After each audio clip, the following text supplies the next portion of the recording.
Welcome back to the channel, guys. Today I am fishing with Patrick Garmison and Cooper with Ugly Fishing, guys. We have a great fishing trip today. We caught a lot of fish. So Patrick, tell me about what we're gonna be doing today and what's the weather kind of like today? Man, weather's primo. To be outside, it's as nice as it gets. Dress up a little bit warm, layer up for the boat ride in the first couple hours of the morning, and be prepared for that. But it warmed up nice, not a cloud in the sky.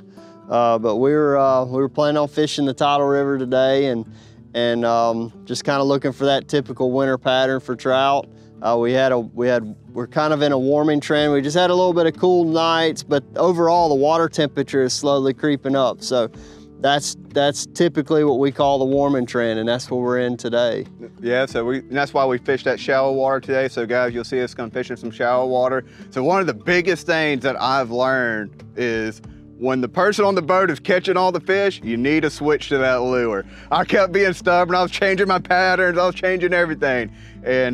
But guys, we have a great episode. And Cooper, man, this guy is a freaking all-star fisherman, Cooper. Cooper, so what have you been up to lately, man?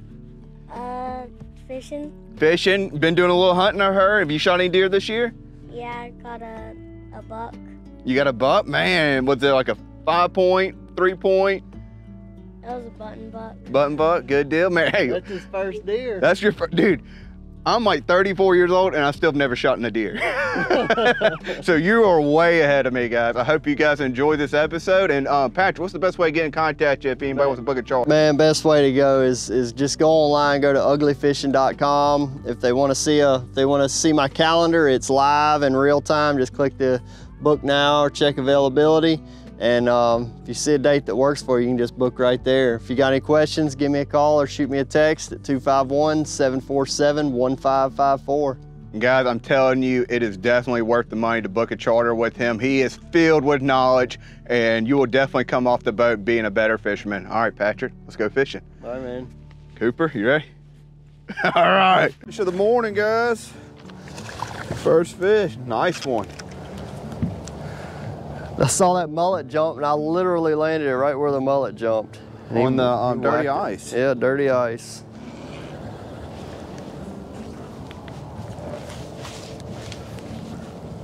Nice fish.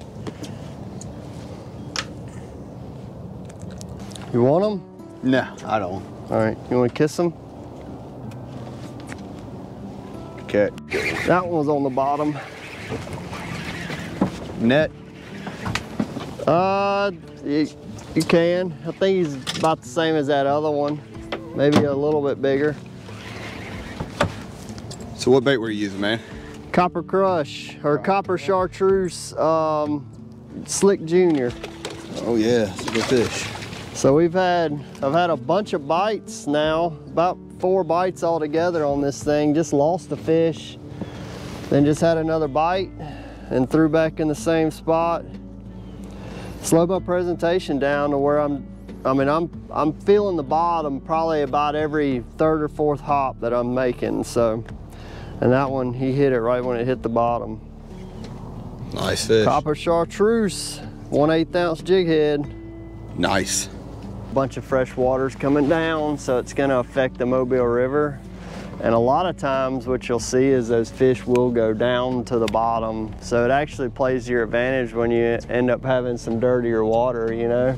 Yeah. A lot of people are like, man, the water's just terrible. Well, it can look terrible on the surface, but it generally will help the fishing because it moves them.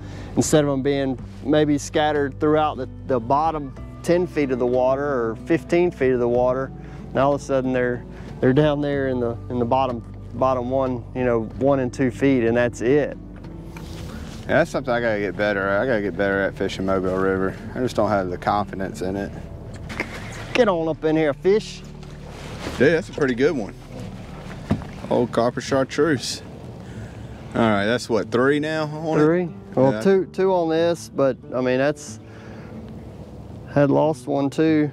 I think I'm gonna have to switch over to the Copper Chartreuse. That's the sign right there. Sometimes you gotta join the crowd. Yeah. That's it, man.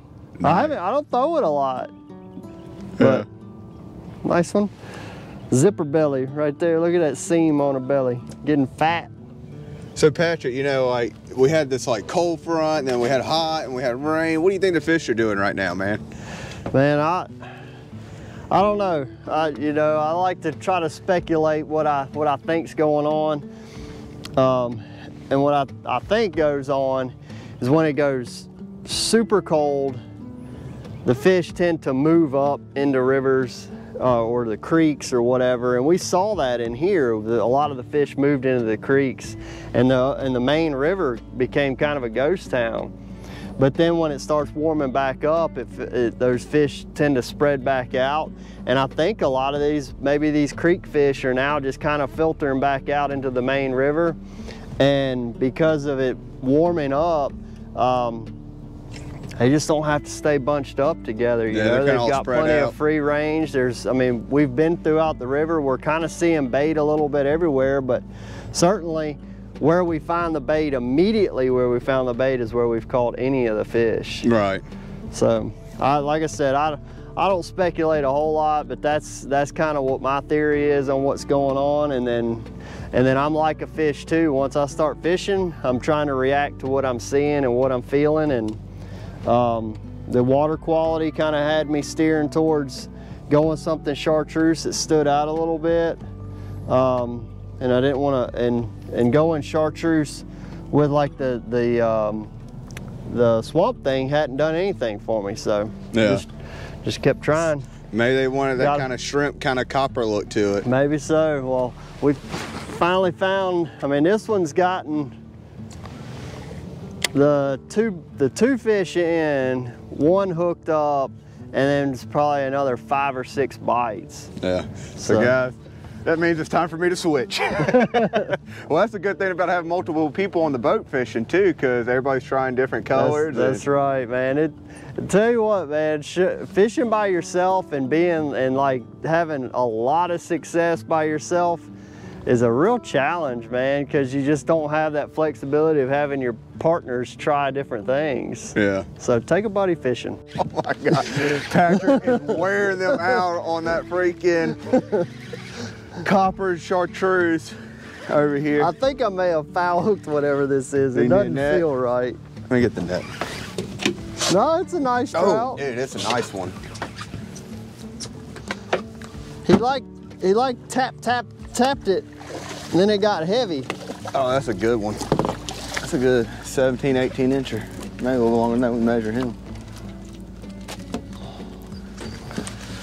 I put the lure down, guys. I keep putting it down. I don't keep fishing with it. I keep going back to the original slick, and Patrick is wearing it out.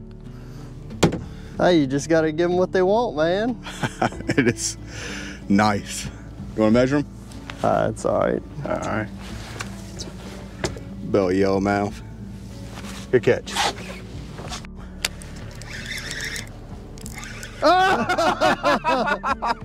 Oh, God, the copper chartreuse works. Yeah. Well, I caught me a nice stick, but I didn't catch one near that nice. Oh, I got the boat all dirty, too. Hey, it was fun fighting it. It was fun fighting it. At first, you know, I was like, wait, is it a stick? And then I started feeling it kind of feeling heavy again. But that was my habitat, man. That's where my fish was hanging out, and you just ripped it out of the ground. You just ripped it out. See how you treat a friend, take them fishing. Man, it felt like it set the hook so good too. It did. I was impressed. You got a nice lean back on it. Yeah. It's like, I'm not getting skunked today.